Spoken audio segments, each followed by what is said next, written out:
여기 세계가 충격에 빠졌습니다. 45도가 넘는 뜨거운 사막 한가운데에 도시철도가 건설되었기 때문인데요. 그 이유가 바로 한국의 특별한 기술 때문이라고 합니다. 이 말을 들은 세계 최고 엔지니어들은 충격과 놀라움에 빠졌습니다. 무엇 때문에 이 기술이 극찬을 받은 것인지 오늘의 놀라운 사연 바로 시작하겠습니다. 안녕하세요. 제 이름은 앙드레 마르탱입니다. 저는 30년 넘게 철도를 만들어 왔어요. 프랑스 출신 토목기술자인데 제 일에 정말 자부심을 느끼고 있었죠. 유럽 전역과 아시아 일부 지역에도 철도 시스템을 건설했습니다. 모두들 저를 어려운 문제를 해결하고 불가능한 프로젝트를 가능하게 만드는 사람으로 알고 있었어요. 하지만 제게는 한 가지 변하지 않는 강한 믿음이 있었습니다. 바로 한국 기술은 유럽 기술만큼 좋지 않다는 것이었죠. 파리에 있는 제 사무실에 앉아 벽에 걸린 상패들을 바라보고 있었어요. 창문으로 들어오는 햇빛이 황동명패에 반사되어 빛나고 있었습니다. 제 책상은 깔끔했고 종이 뭉치들과 둥글게 말린 청사진들이 놓여 있었죠. 이곳에서 저는 편안함을 느끼고 있었어요. 이곳이 바로 제가 모든 것을 알고 모든 사람들이 제 말을 존중하는 제 세상이었으니까요. 그런데 초대장이 도착했어요. 금색 도장이 찍힌 고급스러운 봉투였죠. 안에는 사우디아라비아 리야드 메트로 프로젝트의 최고 자문위원으로 와달라는 편지가 들어있었습니다. 처음에는 웃음이 나왔어요. 사막의 지하철 시스템이라고요? 말도 안 되게 들렸죠. 자세한 내용을 읽으면서 믿기지 않아 고개를 저었어요. 그들은 기온이 45도를 넘는 곳에 모래폭풍이 건물 전체를 덮어버리는 그런 곳에 176km의 철로와 85개의 역을 건설하려고 했습니다. 도대체 누가 그런 일을 시도할까요? 하지만 정말 놀랐던 부분은 한국인들에게 프로젝트의 70km를 맡겼다는 것이었어요.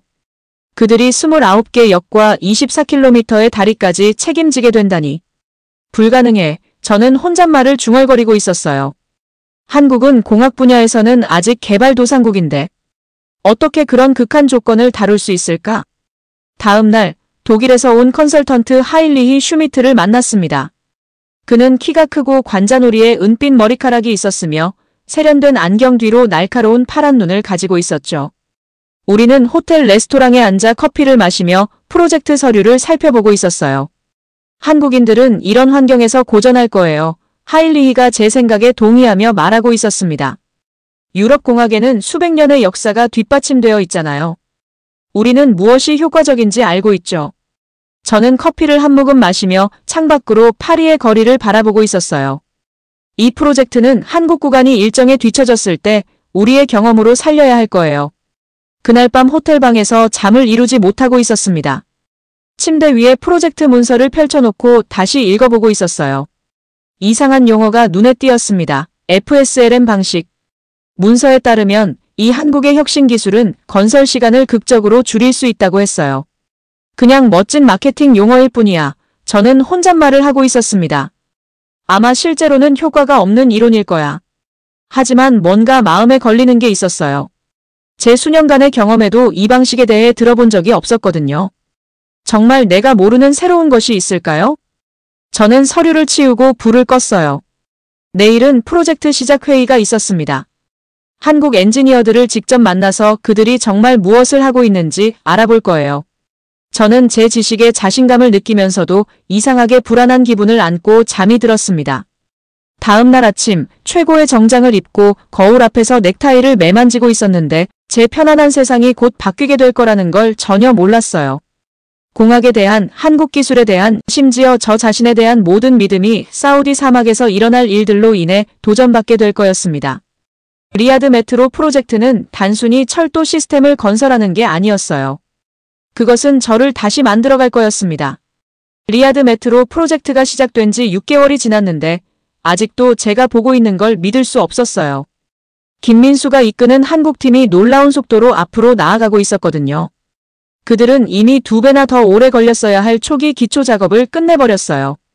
매일 아침 진행 보고서를 받을 때마다 저는 믿기지 않아 고개를 절레절레 흔들고 있었습니다. 분명히 지름길을 택하고 있는 거야. 호텔 레스토랑에서 아침 식사를 하며 하일리히에게 말하고 있었어요. 에어컨에서는 차가운 바람이 나오고 있었고 창밖으로는 열기가 사막 모래 위에서 춤추고 있었죠. 나중에 안전 문제가 생길 거야. 두고 봐. 하일리히는 토스트에 잼을 바르며 고개를 끄덕이고 있었어요. 그럴 수도 있겠죠. 하지만 그들의 숫자는 정말 인상적이에요. 한편 우리 유럽 구간은 심각한 문제가 생기고 있었습니다. 극심한 열기가 매일 우리 장비를 망가뜨리고 있었거든요. 계속해서 기계를 다시 조정해야 했어요. 모래는 모든 곳에 들어가고 있었습니다. 기어에도, 전자 시스템에도, 심지어 밀폐된 용기에도요. 파리와 베를린에서 완벽하게 작동했던 우리 방식들이 이 혹독한 사막 환경에서는 실패하고 있었어요. 어제는 우리 터널 보링 머신 세대가 완전히 멈춰버렸습니다. 기술자들은 타는 듯한 열기 속에서 수시간 동안 그것들을 고치려고 애쓰고 있었어요. 저는 땀으로 흠뻑 젖은 셔츠를 입은 채 그곳에 서서 지켜보며 시간이 갈수록 더 좌절감을 느끼고 있었습니다. 그날 저녁 긴급회의 중에 하일리히가 예상치 못한 제안을 했어요. 한국 현장을 방문해봐야 할 것 같아요. 그들이 무엇을 다르게 하고 있는지 보러요. 제 첫 번째 생각은 거절하는 것이었어요. 패배를 인정하는 것 같은 느낌이 들었거든요. 하지만 호기심이 자석처럼 저를 끌어당기고 있었습니다. 우리가 이렇게 어려움을 겪고 있는데 그들은 어떻게 진전을 이루고 있는 걸까요? 좋아, 저는 마지못해 동의했어요. 내일 아침에 가보자. 그날 밤에는 의심으로 가득 찬 마음에 잠을 제대로 이루지 못했어요. 만약 한국 방식이 정말 더 나은 거라면 그건 제 경력 내내 믿어온 모든 것에 대해 무엇을 의미하게 될까요? 한국 건설 현장은 제 시스템에 충격을 주고 있었습니다. 그들의 장비는 모래폭풍에도 불구하고 완벽하게 작동하고 있었어요. 작업자들은 제가 한 번도 본 적 없는 절차를 따라 효율적으로 움직이고 있었습니다. 가장 인상적인 것은 그들의 터널 보링 머신이었는데 하루에 42m를 전진하고 있었어요. 세계 기록보다 5m나 더 많은 거리였죠. 하지만 가장 큰 놀라움은 FSLM 방식이 실제로 작동하는 것을 봤을 때 왔어요. 공장 동기화 발사 방식이라는 건데요. 그들은 거대한 55m 길이의 다리 구간을 주요 현장에서 떨어진 곳에서 만든 다음 그것들을 가져와서 단 7일 만에 설치하고 있었어요. 이 접근법은 우리가 직면하고 있는 모래폭풍과 열기로 인한 문제들을 완전히 피해가고 있었습니다. 일시적인 2.1 뿐이야. 저는 현장을 걸으며 하일리히에게 중얼거리고 있었어요. 시간이 지나면 어떻게 유지되는지 보자고. 하지만 마음 깊은 곳에서는 저는 흔들리고 있었습니다. 제가 보고 있는 모든 것이 한국공학에 대한 제 믿음과 모순되고 있었거든요. 그날 오후 김민수가 저를 발견했어요. 저는 얼굴을 찌푸린 채 혼자 서서 그들의 장비를 바라보고 있었죠. 그가 다가왔는데 그의 안전모가 사막의 태양 아래서 반짝이고 있었어요. 보고 계신 것을 믿지 않으시는군요. 그가 단순하게 말했어요. 저는 등을 곧게 펴며 방어적인 느낌이 들었어요. 유럽 방식은 시간의 시험을 견뎌왔습니다.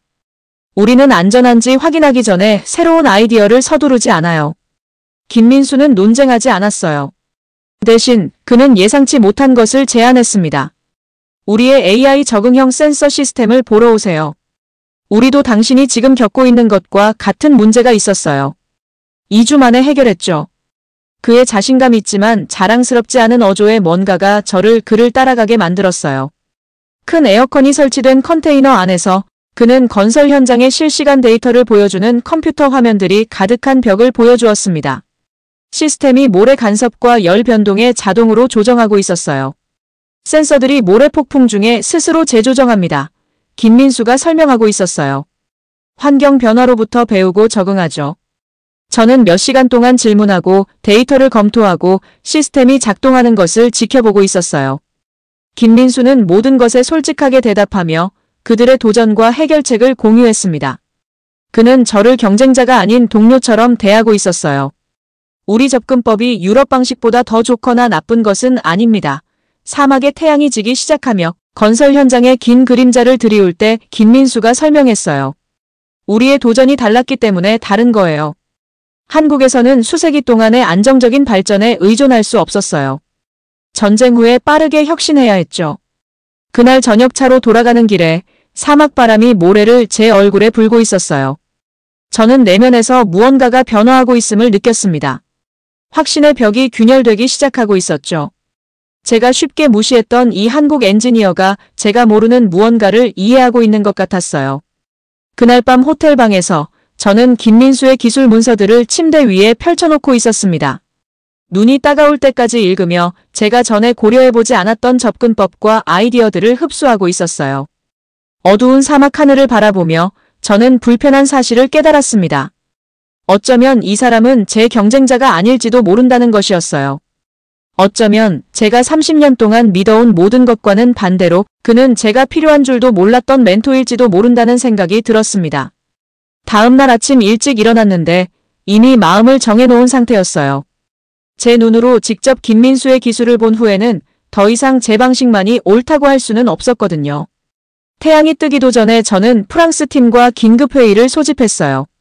무슨 말을 할지 준비하면서 심장이 빠르게 뛰고 있었습니다.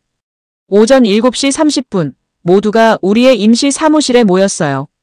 에어컨이 바깥에서 이미 달아오르고 있는 사막의 열기와 싸우고 있었죠. 제 팀은 지쳐 보였어요. 눈 밑에 다크서클이 이 프로젝트가 우리 모두에게 얼마나 힘든 일이었는지 보여주고 있었습니다. 저는 깊게 숨을 들이쉬고 발표를 시작했어요. 우리는 적응해야 합니다. 저는 긴장되었지만 목소리를 단단히 유지하며 말했어요. 한국 방식이 이런 환경에서 더 잘 작동해요. 우리는 그들에게서 배울 수 있을 만큼 겸손해져야 합니다. 방안은 다양한 반응으로 시끌벅적해졌어요. 몇몇은 충격받은 것처럼 보였고 다른 사람들은 화가 난 것 같았어요. 몇 명은 동의하며 고개를 끄덕이고 있었습니다.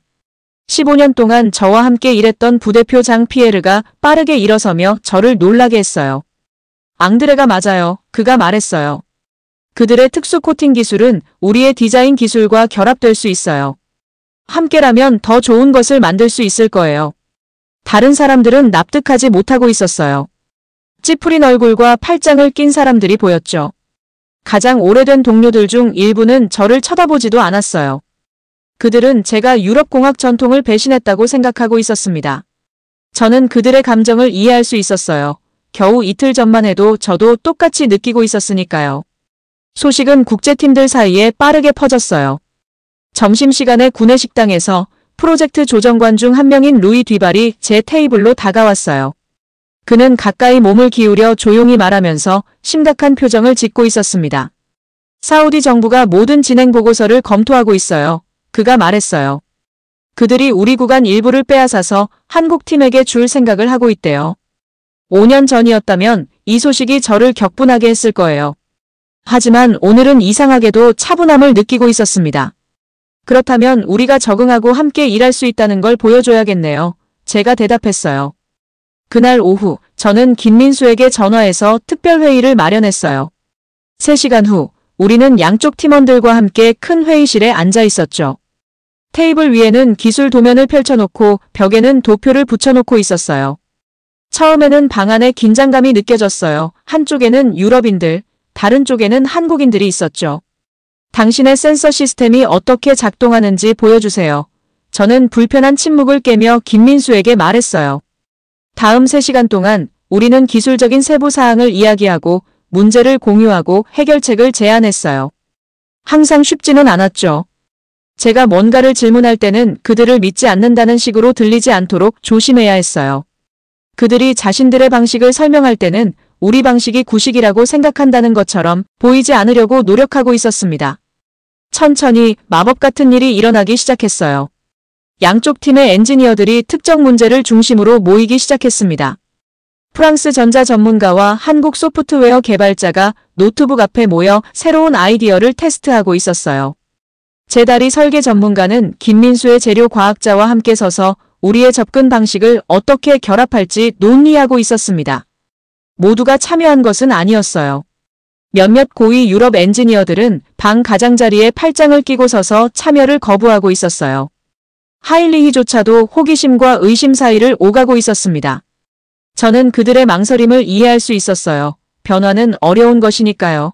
특히 오랫동안 강하게 믿어온 것일 때는 더욱 그렇죠. 진짜 시험은 일주일 후에 왔어요. 거대한 모래폭풍이 건설 현장을 강타했는데 우리가 경험했던 것 중 가장 심한 폭풍이었어요. 이틀 동안 지속되면서 전체 프로젝트의 대부분 작업을 중단시켰죠. 하지만 우리 구간 새로운 하이브리드 모니터링 시스템을 설치한 곳과 한국 센서와 프랑스 보정 방법의 결합은 완벽하게 기능하고 있었어요. 데이터는 계속 흐르고 우리 장비는 보호되고 있었습니다. 폭풍 다음 날 왕자의 대표단이 방문했을 때 우리 구간만이 진전을 보여줄 수 있었어요. 어떻게 폭풍 속에서도 작업할 수 있었나요?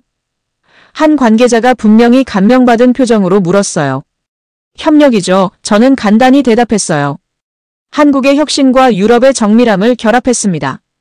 그날 저녁 김민수와 저는 건설 현장이 내려다보이는 언덕 위에 서 있었어요. 지는 해가 사막 모래를 황금빛과 붉은빛으로 물들이고 있었습니다. 건설 현장 조명이 넓은 프로젝트 전체에 하나둘씩 깜빡이기 시작했어요. 처음 만났을 때 김민수가 조용히 말했어요. 당신이 오래된 믿음을 넘어서 볼 수 있을 거라고 생각하지 않았어요. 저는 이렇게 짧은 시간에 제가 얼마나 많이 변했는지 놀라며 웃었어요. 저도 그랬어요. 건설 현장을 둘러보니 이제 우리 팀들이 나란히 일하는 구간이 보였어요.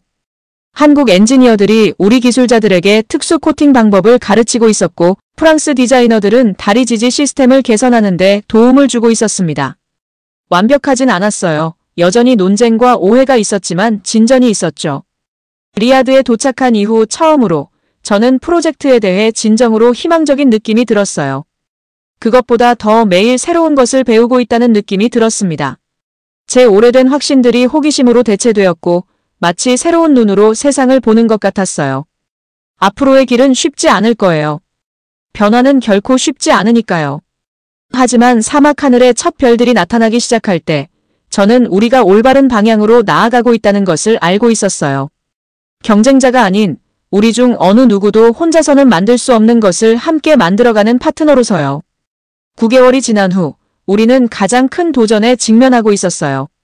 6개의 모든 지하철 노선이 만나는 중앙교차로를 단 3주 안에 완성해야 했거든요. 보통은 이런 작업이 3개월이나 걸리는 일이었어요. 그 압박감이 제 어깨를 무겁게 짓누르고 있었습니다. 프로젝트 책임자들이 주요 회의 센터에서 긴급회의를 소집했어요. 방은 프로젝트에 참여하는 모든 나라의 엔지니어들로 가득 차 있었죠. 긴장감이 느껴지고 있었어요. 밖에서는 사막의 태양이 건물을 내리쬐고 있었지만 안은 시원하고 조용했어요.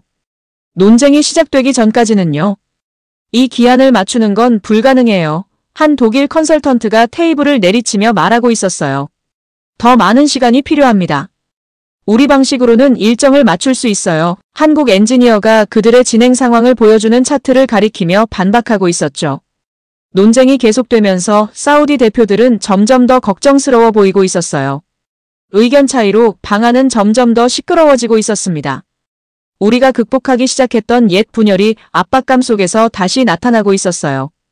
이 시간의 열띤 토론 끝에 이상한 침묵이 방안을 감쌌어요. 모두가 할 말은 했지만 해결책은 찾지 못했죠. 저는 내면에서 무언가 변화하는 것을 느꼈어요. 계획하지 않았는데도 저는 일어섰습니다. 모든 시선이 저에게로 향했어요. 한때 유럽 방식만 믿었던 프랑스 엔지니어에게로요. 한국 기술을 생각할 것도 없이 무시했던 사람이었죠. 저는 깊게 숨을 들이쉬었어요. 우리는 기한을 맞출 겁니다. 저는 자신감에 찬 목소리로 발표했는데 저 자신도 놀라고 있었어요. 하지만 오직 우리가 진정으로 하나의 팀으로 일할 때만 가능합니다. 저는 전에 시도된 적 없는 것을 제안했어요. 국가별이 아닌 기술별로 완전히 혼합된 팀을 구성하는 거였죠. 한국의 혁신 전문가들과 유럽의 품질 전문가들을 짝지어서요. 모든 방법과 정보를 완전히 공유하는 거예요. 더 이상 별도의 구간이 아니라 하나로 통합된 프로젝트로요. 다음 3주 동안 저는 거의 잠을 자지 못했어요. 우리 모두 그랬죠. 우리는 그 어느 때보다 열심히 일했지만 방식도 달랐어요. 옛 계층 구조가 사라졌습니다. 누가 제안하든 상관없이 아이디어가 자유롭게 흐르고 있었어요. 장비는 매일 수정되면서 서로 다른 공학 전통을 완전히 새로운 것으로 결합하고 있었습니다. 한때 서로 말도 하지 않았던 엔지니어들이 이제는 나란히 일하며 함께 문제를 해결하고 있었어요. 터널 보링 머신이 고장났을 때 한국과 프랑스 기술자들이 밤새도록 수리하면서 원래보다 더 잘 작동하는 하이브리드 솔루션을 만들어냈어요. 가장 놀라운 변화는 AI 시스템에서 일어났어요. 한국의 적응형 기술과 프랑스의 정밀 계산을 결합하여 실시간으로 환경을 학습하는 모니터링 시스템을 만들었거든요. 이제 우리 기계는 모래 폭풍이 오기 전에 예측하고 자동으로 작업을 조정할 수 있게 되었어요. 검사 전 마지막 날, 우리 모두는 함께 서서 교차로의 마지막 구간이 완성되는 것을 지켜보고 있었어요. 정말 아름다운 광경이었습니다. 단지 인상적인 공학 작품뿐만 아니라 그것을 가능하게 한 통합된 팀의 모습까지요. 왕자 자신이 검사를 위해 도착했을 때 우리는 기한을 맞춘 것뿐만 아니라 모든 품질 요구 사항을 초과 달성했어요. 시스템은 누구의 예상보다 더 잘 작동하고 있었습니다. 왕자는 교차로를 걸으며 승인의 뜻으로 고개를 끄덕이고 있었어요. 이 프로젝트는 리아드를 변화시키기 위한 것이었습니다. 그는 반짝이는 새역을 둘러보며 말했어요. 공학 자체를 변화시킬 거라고는 예상하지 못했네요. 6개월 후 저는 서울에서 열린 세계철도 기술회의에 참석하고 있었어요. 넓은 회의장은 전 세계에서 온 엔지니어들로 가득 차 있었죠. 저를 가장 놀라게 한 것은 청중이 어떻게 변했는지였어요. 한때 안내를 받기 위해 유럽만 바라보던 나라들의 엔지니어들이 이제는 한국 발표 주변에 몰려들고 있었거든요. 프랑스와 독일 회사들이 한국 기업들과의 새로운 파트너십을 발표하고 있었어요. 국제표준위원회는 우리가 리아드에서 개발한 방법을 포함하도록 지침을 다시 작성하고 있었습니다. 패널 토론 중 한 젊은 엔지니어가 손을 들고 저에게 직접 물었어요. 어떻게 유럽 방식이 우월하다고 30년 동안 믿었던 생각을 극복하셨나요? 방안이 조용해졌어요. 모두가 제 답변을 기다리고 있었죠. 저는 말하기 전에 신중하게 생각했습니다. 공학적 우수성은 어느 한 나라에 묶여있지 않아요. 저는 마침내 말했어요. 혁신은 필요성과 창의성이 있는 곳이라면 어디서든 잘합니다. 제 가장 큰 실수는 기술적인 것이 아니었어요. 제 경험이 가능성의 한계를 정의한다고 믿었던 거였죠. 그날 저녁 저는 서울의 현대적인 스카이라인이 내려다 보이는 호텔 창가에 서 있었어요.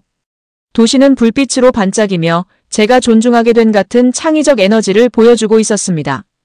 저는 리아드에서 처음 만났던 날 한국 기술을 생각할 것도 없이 무시했던 그때부터 제가 얼마나 많이 변했는지 생각하고 있었어요. 리아드 메트로는 이제 매일 360만 명의 승객을 사막도시 전체로 나르고 있었어요. 하지만 그보다 더 큰 성과는 전 세계 공학 사무실에서 계속 살아가고 있었죠. 리아드 방법론은 국경을 넘어서는 협력적 혁신의 이름이 되었어요. 제가 회의론자에서 믿는 사람으로 변한 여정은 진정한 전문성이 확신에 관한 것이 아니라는 걸 가르쳐 주었어요. 그것은 새로운 아이디어에 열린 마음을 유지하는 것에 관한 거였죠. 그 아이디어가 어디서 왔든 상관없이요. 때로는 가장 큰 공학적 돌파구는 여러분 자신의 좁은 사고를 깨트리는 것이랍니다. 프랑스로 돌아가기 위해 짐을 싸면서 저는 김민수가 준 작은 선물을 옷 사이에 조심스럽게 넣었어요. 우리가 함께 만든 하이브리드 터널 보링 머신의 모형이었죠. 그것은 단지 기술적 성취뿐만 아니라 개인적인 변화도 대표하고 있었어요. 저는 여전히 30년 경력의 프랑스 엔지니어 앙드레 마르탱이에요. 하지만 저는 또한 새로운 무언가가 되었죠. 편견을 제쳐두고 모든 경계를 넘어 함께 일할 때 최고의 해결책이 나온다는 것을 배운 사람으로요.